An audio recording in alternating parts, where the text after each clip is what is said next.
So very good afternoon to all the students. So this is our third session of DECE 1, paper 1.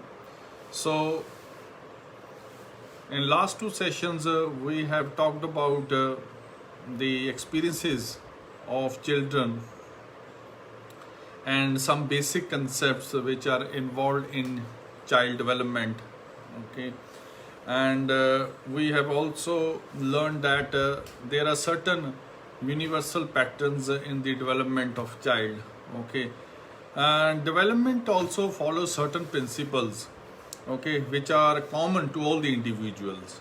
Okay, so today our third session basically deals with all these principles. Okay, development is followed by basically many factors, and these factors are divided into two heads. One is heredity and second is environment. Okay, now basically if I talk about what is the direction of development, okay, these any type of physical development or motor development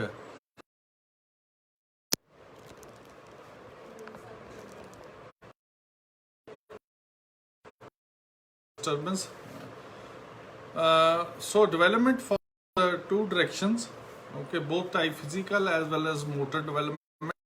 And first direction is a head to toe direction.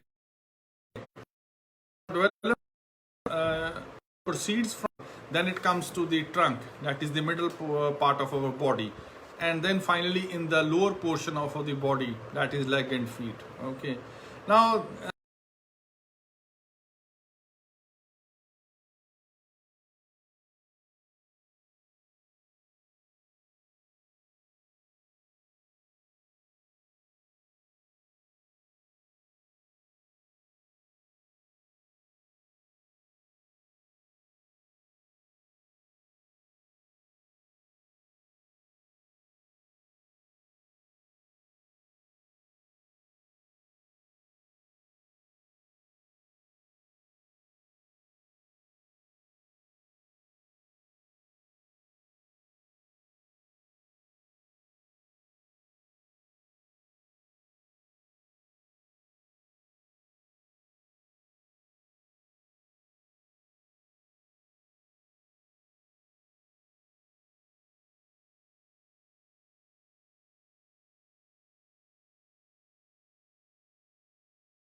उसके बाद वो उसके बैठने लग जाता है वो।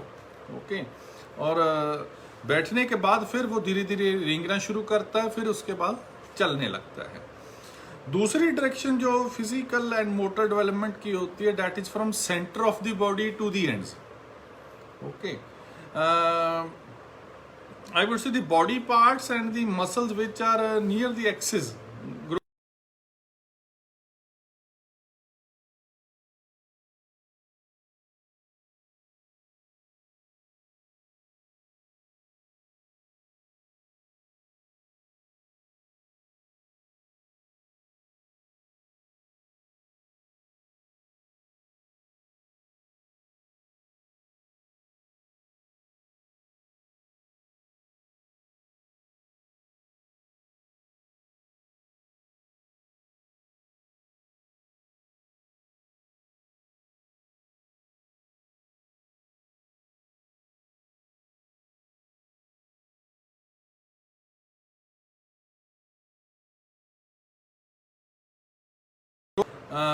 पहले वो सेंटर ऑफ द बॉडी, फिर उससे दूर, देन रिस्ट और लास्ट में फिंगर्स आ जाती।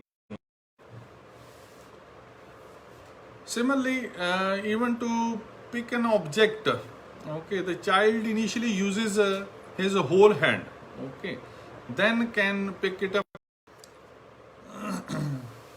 आज कनेक्टिविटी की थोड़ी सी प्रॉब्लम है, so bear with me. Okay. Now, this shows that the child uses the muscle of the shoulders, okay, which are close to the center, okay, before they are able to use the muscles of the finger which are at the periphery of the body.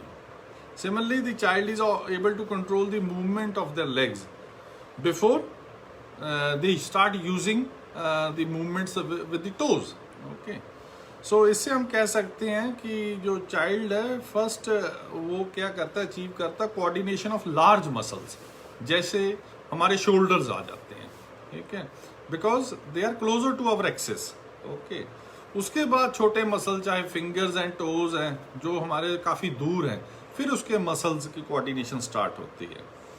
Now we have discussed the development of all children follows a particular sequence, okay, but there are differences in the rate of development of boys and girls also, okay. जब prenatal period है, before birth, जो skeleton system लड़कियों का होता है, that grows faster as compared to the boys, okay. So इसीलिए birth के दौरान लड़कियां जो होती हैं, they are ahead of boys in their skeletal development, okay. जो पीरियड ऑफ प्यूबर्टी होता है, that is about 2 years earlier for girls than for the boys. So this is the basic sex differences in the rate of development. Now development follows the principles of differentiation and integration, okay. तो इसको समझने के लिए हमें कुछ example देनी होंगी, मैं बताऊंगा आपको। Now first of all, the fertilisation of the ovum with the sperm results in the formation of a single cell which is called zygote, okay. The zygote then starts multiplying, उसमें छोटे fast rate पे छोटे छोटे sales बन जाते हैं, और वो जो सेल होते हैं फिर डिफरेंट करेक्टरिस्टिक और फॉर्म और डिफरेंट टिश्यूज बनाते हैं, जैसे कुछ सेल नर्व्स में कन्वर्ट हो जाते हैं, कुछ बोन्स में, ब्लड, इसी तरीके से। सो हर एक सेल एक अपने स्पेशल फंक्शन पे को कह सकते हैं आप स्पेशलाइज कर लेते हैं। Now these different tissues subsequently coordinate with each other to form complex systems like our digestive system आ गया हमारा, respiratory, circulatory, excretory. Now जब एक जैसे सेल जाइगोट में है, जो अल्टीमेटली चेंज करते हैं डिफरेंट टिश्यूज में, लाइक नर्व्स हो गया, बोन्स हो गया, इस प्रोसेस को हम कह देते हैं डिफरेंशिएशन। सो आप डिफरेंशिएशन की परिभाषा ये दे सकते हैं, it means the development proceeds from simple to complex, या कह सकते हैं जनरल टू स्पेसिफिक, ठीक है। So development was seen to proceed from identical cells into the complex tissues, okay. दूसरी टर्म आ जाती है इंटीग्रेशन। इंटीग्रेशन मीन्स होता है, मतलब होता है कोऑर्डिनेशन, ठीक है, अलग अलग पार्ट्स की, to form increasingly complex structure, okay. Now the principles of differentiation and integration it can be seen in all areas of development. Okay, gradually, for example, I would say how this principle applies to social development. Initially क्या है, आप देखोगे बच्चा है वो पहले किसी को भी देखकर हर फेस को देख के स्माइल करता है, ठीक है, क्यों? क्योंकि वो किसी को पहचान नहीं पाता, ठीक है, कि ये अलग है ये अलग है, उसने हर किसी को देखना और स्माइल कर देना है। कुछ समय के बाद वही बच्चा डिफरेंशिएट करने लग जाता है, उसको पता लग जाता है ये मेरी माँ है, ये मेरे पिता हैं, ये कोई और है, ठीक है। और धीरे धीरे वही बच्चा बाकी के लोगों के साथ इंटरेक्ट करने लग जाता है, ठीक है, और वो उन्हीं के देख के स्माइल करता है जिनको वो पहले जानता है या पहचानता है, ठीक है।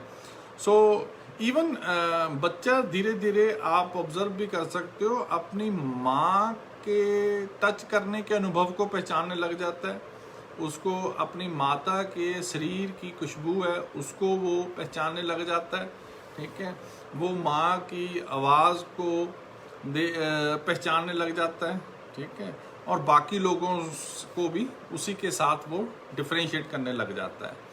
नो जो कॉग्निटिव डेवलपमेंट होती है that also proceeds through differentiation and integration. Okay, पहले बच्चा सीखता है डिफरेंशिएट करना between more and less, okay, और उसके बाद वो और स्पेसिफिक हो जाता है कंसेप्ट ऑफ नंबर्स में, ठीक है, उसको पता लगने में 1 2 3 इसका मतलब समझ आने लग जाता है, ठीक है। ऐसे ही धीरे धीरे वो कॉम्प्लिकेटेड जो कंसेप्ट्स होते हैं एडिशन के उनको समझने लग जाता है, मल्टीप्लिकेशन कैसे होनी है। इसी तरीके से जो बच्चा है that learns to walk, okay, so वो पहले चलना सीखता है और कुछ समय उम्र के और बीतने के साथ बच्चा जब बड़ा होता है तो वो फिर भागना कैसे है, ठीक है, जंप कैसे करना है, तो वो चीज़ों को डिफरेंशिएट करने लग जाता है, ठीक है। पहले जब बच्चा चलना सीखता है तो वो सिर्फ उसको उसमें मज़ा आता है जब वो चलता है, ओके, धीरे धीरे वो चीज़ें उठा के एक जगह से दूसरे ले जाने लग जाता है, पहले वो अपने खिलौने उठाता है, ओके, सो वो चलने को that walking becomes integrated with the purpose of carrying things from one place to another, okay. Then there are some periods in the life of the child जो बहुत ही क्रूशियल होते हैं उसकी डेवलपमेंट के लिए और कह सकते हैं लर्निंग के लिए, ओके, और उन पीरियड के दौरान बच्चे के कुछ अच्छे कह लो मेमोरीज होती हैं या एक्सपीरियंस होता है, ओके, कुछ में वो नहीं है, अच्छे एक्सपीरियंस होते हैं, okay,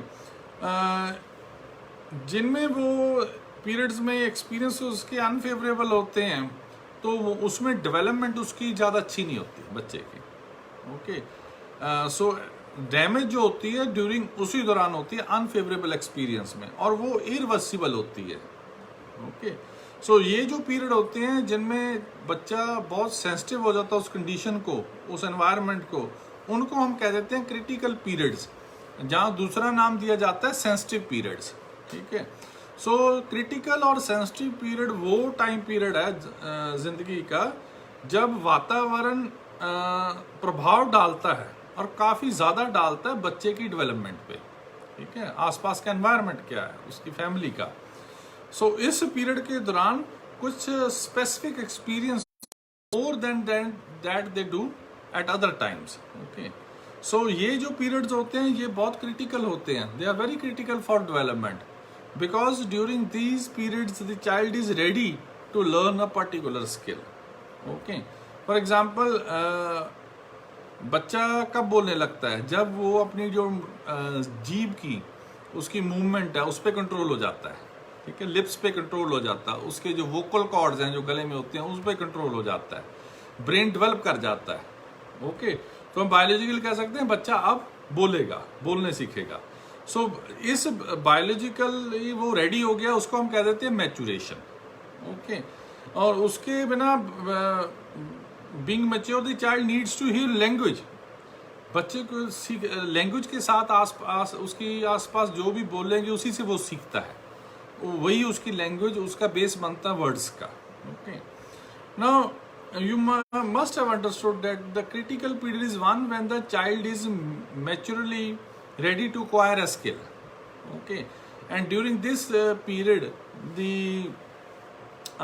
child is maturely ready to acquire a skill. Okay, ना ये जो क्रिटिकल पीरियड होते हैं ये बर्थ के बाद ही नहीं आते, ये प्री नेटल डेवलपमेंट में भी होते हैं.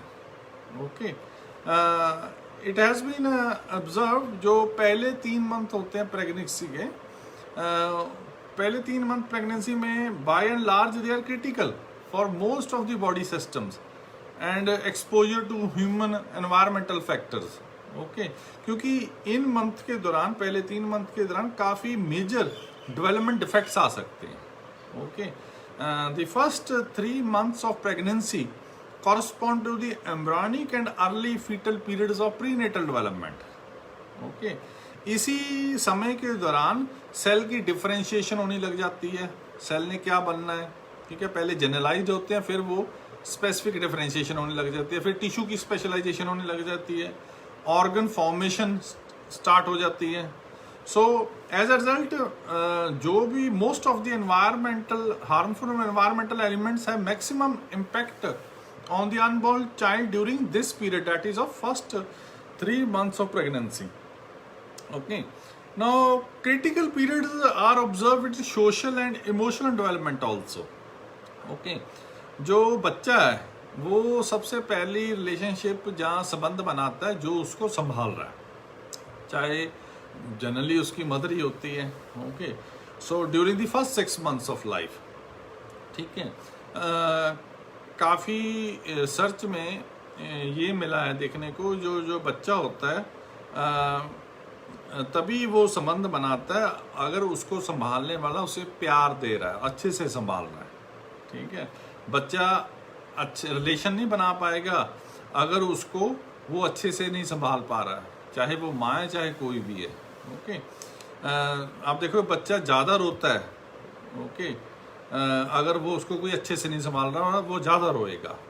सो if this neglect of the child continues then the child may find it difficult to form strong relationship even later in the life. तो वो जो प्रभाव पड़ता है वो आगे की उम्र पे भी पड़ जाता है.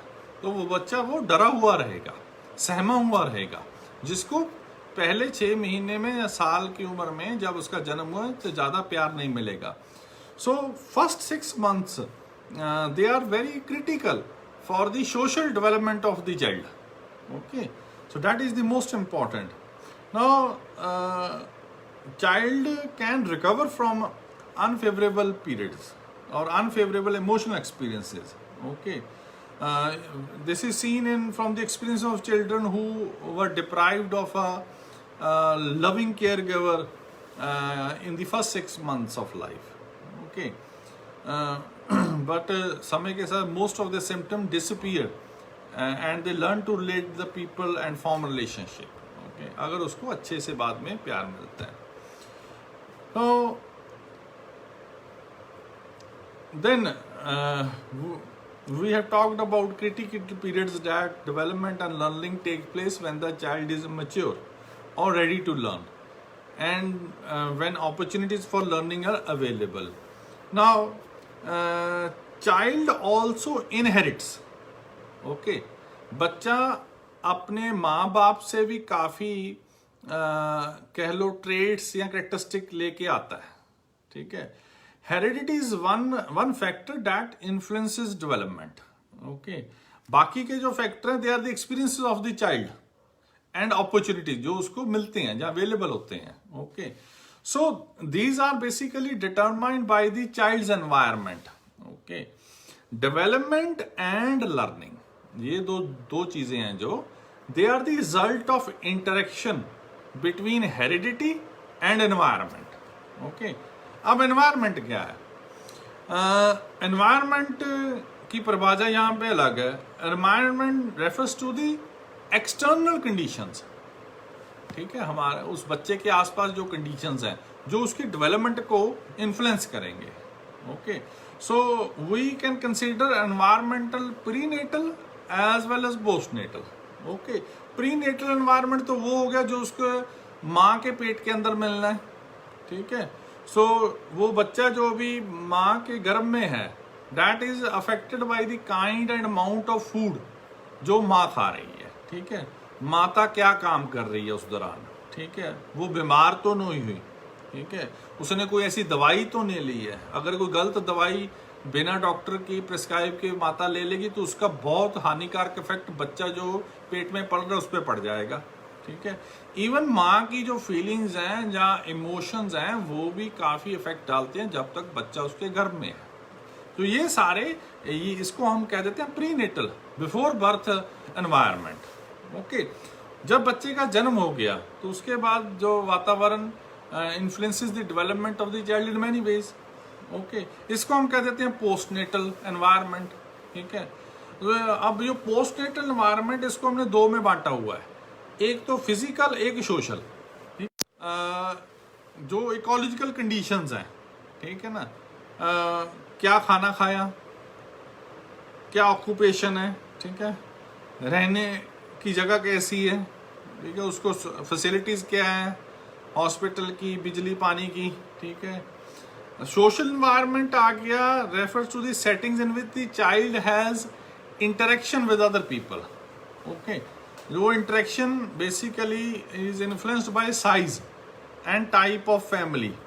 Okay, even gender, culture, religion, they also influence. Okay, so environment provides the experiences to the child. Okay, अब दूसरी, एक तो वातावरण हो गया, एनवायरनमेंट हो गया, दूसरा आ गई टर्म हमारी हेरिडिटी।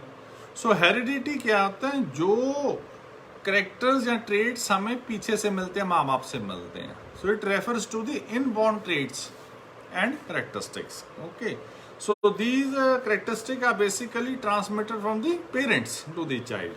Okay, बच्चे की स्किन का कलर, उसकी आंखों का, उसके बालों का, ठीक है, उसका नाक कैसा है, तो बॉडी स्ट्रक्चर, ये सारा हेरिडिटी पे डिपेंडेंट होता है, ठीक है।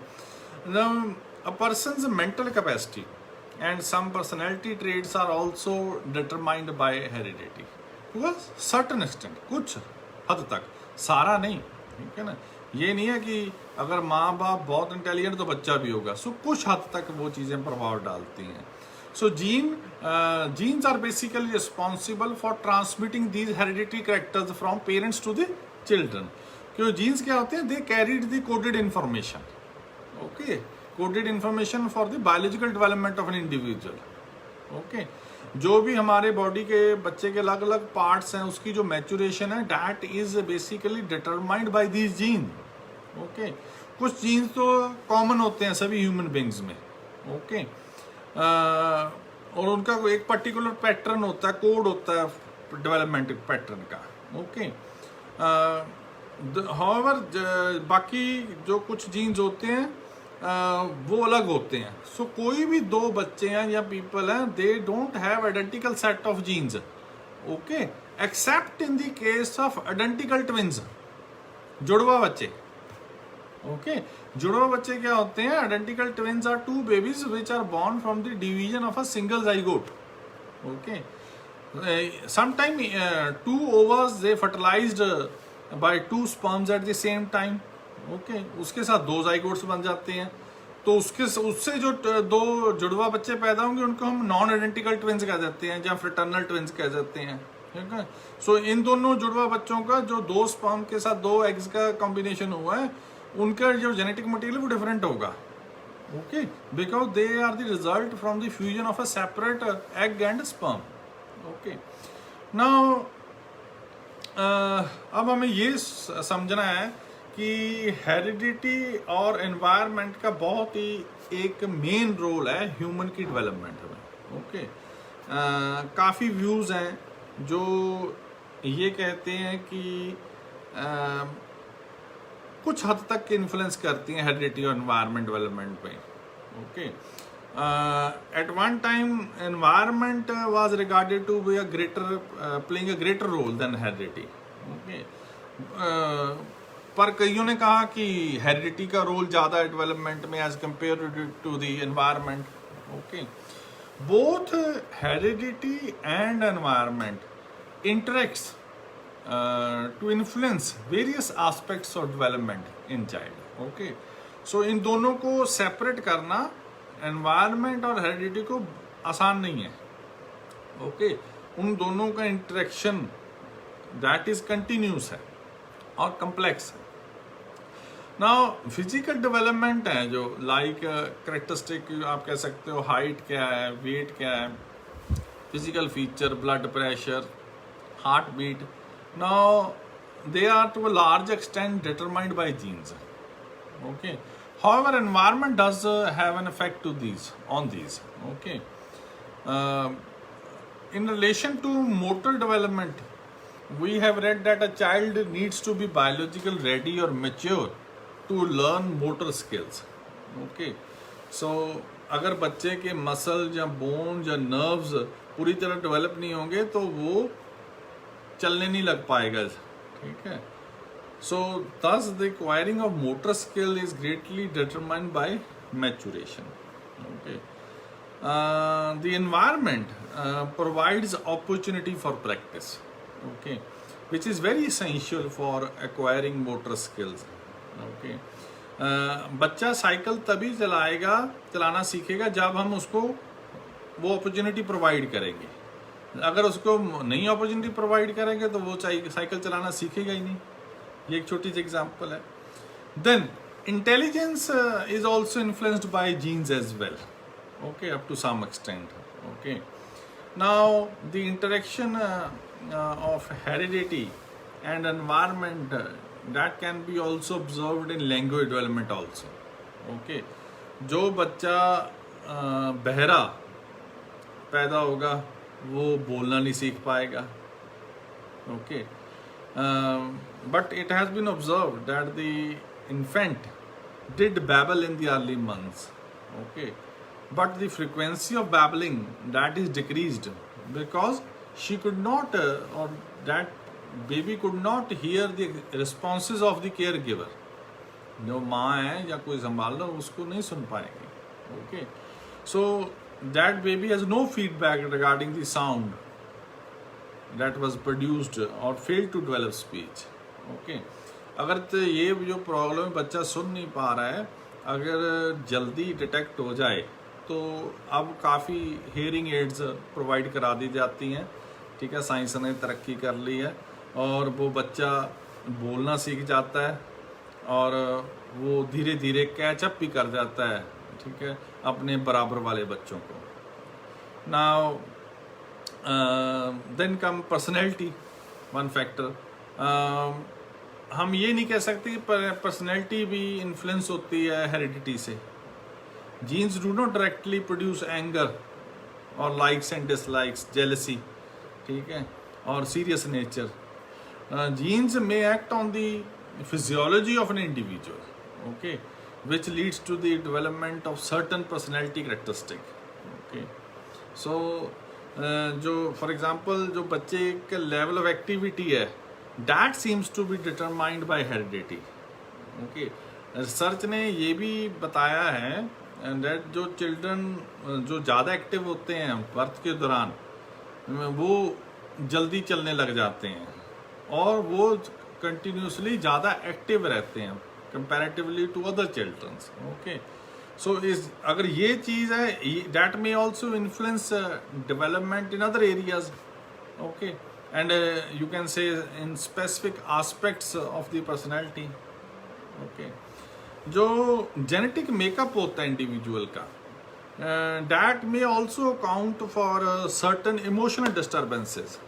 ओके, ये देखा गया है कि जो बच्चों के जो पेरेंट्स हैं अगर पेरेंट्स किसी तरह की इमोशनल डिस्टर्बेंस से सफ़र कर रहे हैं, ठीक है, वही इमोशनल प्रॉब्लम बच्चों में भी घर कर जाती है. ओके, आपने एक और देखा होगा कि जो जुड़वा बच्चे हैं अगर एक बच्चे में दोनों जुड़वों में से कोई प्रॉब्लम आती है तो वही प्रॉब्लम दूसरे में आने भी जनरली स्वाभाविक होती है. Okay, so these are the some of the example that the different genetic material that each one of us inherits and the varied experiences we have account for the differences among us. Okay. Okay, this was something about the development.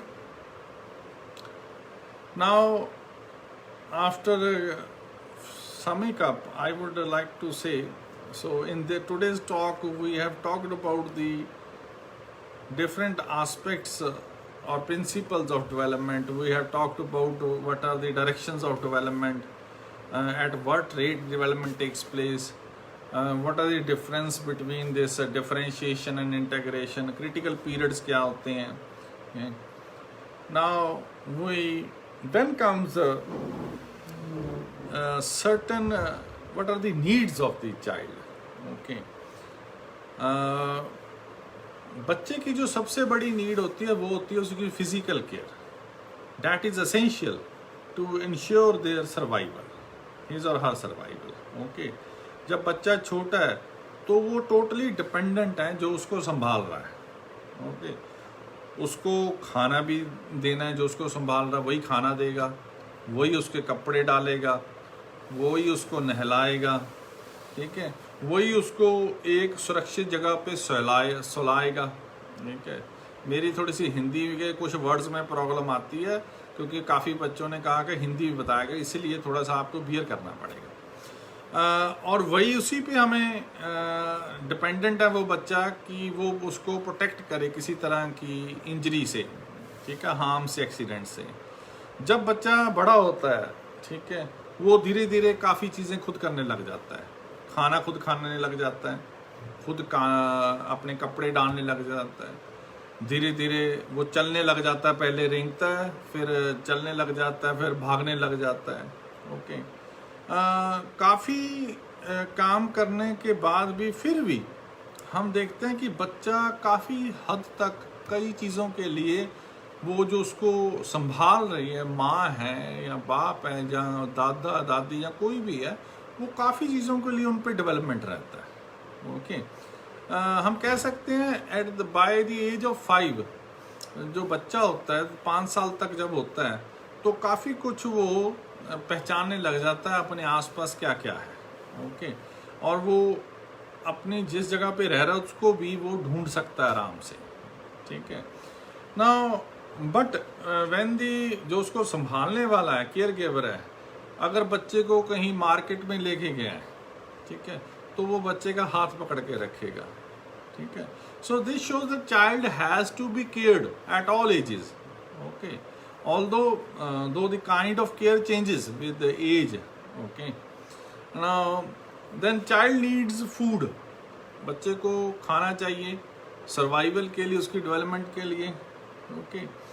और ये भी important है कि बच्चा जो खाना खा रहा है उसमें सारे न्यूट्रिएंट्स हों, सारे तत्व हों जो उसकी शरीर को चाहिए डेवलपमेंट के लिए.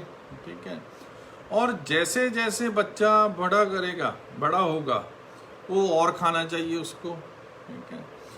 सो today we will also discuss what is the need. Okay. What is meant by stimulation. Okay. For example, sit in a closed room which is bare of all belongings. Okay. तो उसमें कुछ भी ऐसी चीज़ें ना हो जैसे पिक्चर्स ना हो, कैलेंडर नहीं है, किताबें नहीं है, कोई मैगजीन नहीं है. ओके.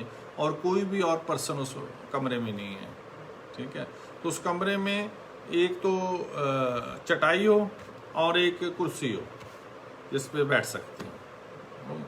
और जो दरवाजे और खिड़कियाँ वो भी बंद कर दो. ओके. ठीक है. अगर हैं तो उन पे कर्टन्स भी लगा दो, बाहर वाला अंदर ना देख पाए या बाहर से अंदर सुन भी ना पाए. Okay. There is nothing inside or outside the room which can attract your attention. ठीक है. और आप फिर उस कमरे में बैठ जाओ बिना कुछ करे. ठीक है. तो आप धीरे धीरे महसूस करोगे मुश्किल हो जाएगा आपको बैठना. ओके. कुछ समय में हाँ, जिनको मेडिटेशन कर सकता है या आदत हो वो बैठ जाएगा. ओके. अगर आप कुछ घंटे उस कमरे में बैठ जाओ, ठीक है, तो आपको लगेगा कि कुछ गलत हो, आपको बहुत स्ट्रेंज फील होगा. ओके. हो सकता है कुछ समय आप ऐसे बिता दो कि कुछ चीज़ों के बारे में सोच शुरू कर दो, कुछ समय आप सो जाओ, ठीक है, पर कुछ समय के बाद आप भागना जाओगे वहाँ से। You want to meet the people, you want to talk to them, okay.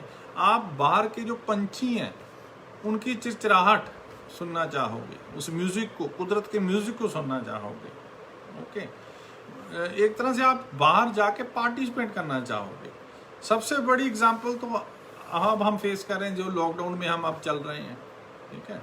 Lockdown में हम घर में बैठे बैठे, ठीक है, हमारे पास सब कुछ है, पर हम फिर भी चाहते हैं बाहर जाए, इंटरेक्ट करें, है ना, कुदरत को महसूस करें बाहर जाके। Now all of us need and seek events and experiences, okay, that we find interesting, that causes us to think and respond, okay. At all times our senses provide us information about our surroundings, okay. People and surroundings, they provide stimulation to us, okay, and we are attracted to the unfamiliar and the more excited, okay. One may say that we need food for thought, पर इसका मतलब ये नहीं है कि one constantly needs stimulation. There are times when you are tired, आप थक जाते हो, फिर आप सोना चाहोगे. So जो the need for stimulation is interspersed with the need for rest. But once you are rested, you begin to seek out for people and events again. वही चक्कर फिर शुरू हो जाता है. घर आते हो, सोते हो, फिर आप जॉब के लिए बाहर जाते हो, जहाँ थक के जब सो के फिर फ्रेश होने के लिए आप वॉक के लिए जाते हो. So during the course of the day, many events takes place around you, but you give your complete attention only to some events. कुछ को आप दोगे, others are ignored, okay, or attended only partially, okay. जैसे आप market के लिए गए हो घर से, ठीक है, मार्केट में जब आप पहुंचोगे ज़्यादातर तो आप सिर्फ जो काम के लिए गए, क्या शॉपिंग करनी है उसी के लिए देखोगे, आसपास और कुछ नहीं इतना देखोगे, ओके. कोई और वहाँ आसपास कुछ और भी कर रहा है वो ज़्यादा नोटिस नहीं करोगे, ओके. सो अब उसी तरीके से मैं कहूँगा, हम समझना चाहेंगे what we mean by stimulation in the context of the child, okay. कोई भी इवेंट, कोई भी ऐसी चीज that causes the child to respond, बच्चा रिएक्ट करे जिस चीज को, that is called stimulation, okay. Suppose father smile, okay, his words of encouragement, okay, that stimulates the child, okay. They give the child the information that the father loves them and stimulate the child to respond to him, okay. अब कोई गर्म चीज़ बच्चे को लग गई, वो भी एक स्टिमुलस है, ठीक है ना.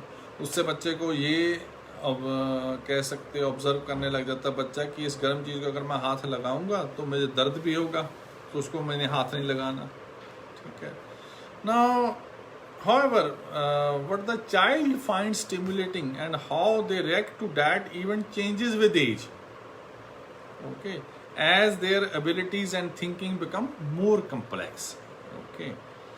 अब जो सपोज 9-10 महीने का बच्चा है, ठीक है, उसने सपोज एक गुलाब का फूल उठा लिया, ठीक है, वो पहले उठाते साल ही उसको मुंह में डालने की कोशिश करेगा, जहाँ वो दिखाएगा जो उसके पास है, माँ है या बाप है, ओके.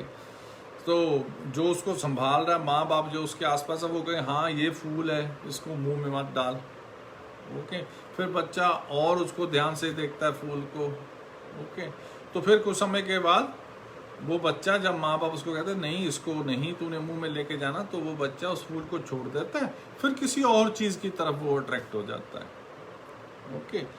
अब वही बच्चा जब 3 साल का हो गया तो वो अपने माँ बाप से पूछता है कि ये फूल का नाम क्या है, ओके. वही बच्चा जब 5 साल का हो जाएगा वो कहेगा ये फूल कैसे उगा सकते हैं हम, ठीक है ना. फिर वो धीरे धीरे इंटरेस्ट हो जाता है कि कितने तरह के पौधे होते हैं, कैसे कैसे पौधों की अलग अलग शेप्स होती हैं, कलर्स होती हैं, साइज होते हैं, ओके. फिर बच्चा, वही बच्चा जब 8 साल का हो गया, 9 साल का हो गया, 10 साल का हो गया, वो पौधे को उगाएगा भी और हर समय उसका ख्याल भी रखेगा. So thus as the child grows, the thinking becomes more complex and they start attending to more details. Okay. For example, 3 साल का बच्चा है, वो खुश होता है जब वो पोइम गाता है. ठीक है. अब वही बच्चा जब 9 साल का होगा तो वो स्टोरी सुनाएगा. ठीक है. However, one does not expect this child to read a book which is beyond their capabilities and therefore not meaningful also. 3 साल का बच्चा 1 या 2 फुट से जंप मारेगा. ठीक है ना, उसको मजा आएगा उसमें. वही 6 साल का बच्चा फिर थोड़ा सा और ऊंचाई से जंप लगाना शुरू कर जाता है. So the child need for stimulation leads them to explore. ठीक है. So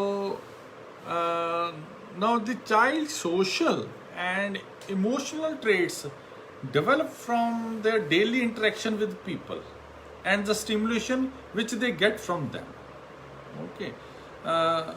जो माँ की स्माइल है, ठीक है, जहाँ their playful interaction in feeding, talking to and dressing up the child helps them to form relationships. Okay. और जो ये स्टिमुलेशन है, that is essential, necessary for cognitive development. जब बच्चा छोटा है तो जो माँ है, जब कोई आसपास और बड़े हैं, they talk to the child, उसको टिकल करते हैं, उसके साथ गाते हैं. ठीक है. उसके गेम खेलते हैं, हाइड एंड सीक जैसे. ठीक है. सो ये सारी जो प्लेफुल इंटरेक्शंस हैं, ये बच्चे का बेस बनती हैं उसको लर्निंग के लिए, सीखने के लिए. Okay. Stimulating environment during the preschool years where the child has a variety of experiences and opportunities to explore and adults who help her them understand their experiences and answer their queries, that promotes the child development. Okay. Now child की development में 2 चीज़ें बहुत important है. एक तो प्यार और एक साम संभाल. ठीक है. Love and nurturance. Okay. So who is a loving and who is nurturing care giver, इसके बारे में हम कल 4था सेशन होगा हमारा, जो आखिरी सेशन होगा DECE 1 यूनिट का असाइनमेंट का. उसके बारे में हम कल कंटिन्यू करेंगे यहीं से. Till tomorrow. Thank you very much. और जो भी मैं बताता हूँ उसको बाद में आप अपने जो नोट्स, कि आपको स्टडी मटेरियल मिलता है, उसको ज़रूर पढ़ा कीजिए एक बार. तो नहीं तो लेक्चर का कोई फ़ायदा नहीं होगा. लेक्चर में अगर हमने एक बार समझा दिया तो उसके बाद अगर आप अपना स्टडी मटेरियल में गो थ्रू नहीं होंगे तो आपके दिमाग में अच्छे से बैठ नहीं पाएगा. अदरवाइज नहीं, दिमाग में अच्छे से बैठ जाएगा. तो इस चीज़ का ज़रूर ध्यान रखिएगा, क्योंकि इस लॉकडाउन के दौरान आप अपनी पेपरों की तैयारी, असाइनमेंट्स की तैयारी अच्छे से कर सकते हो, क्योंकि आपने कहीं बाहर नहीं जाना होता, कोई और काम नहीं होता. तो इस समय को अच्छे से यूटिलाइज कीजिए. Okay. Thank you very much. We will meet tomorrow at the same time, that is 2 o'clock.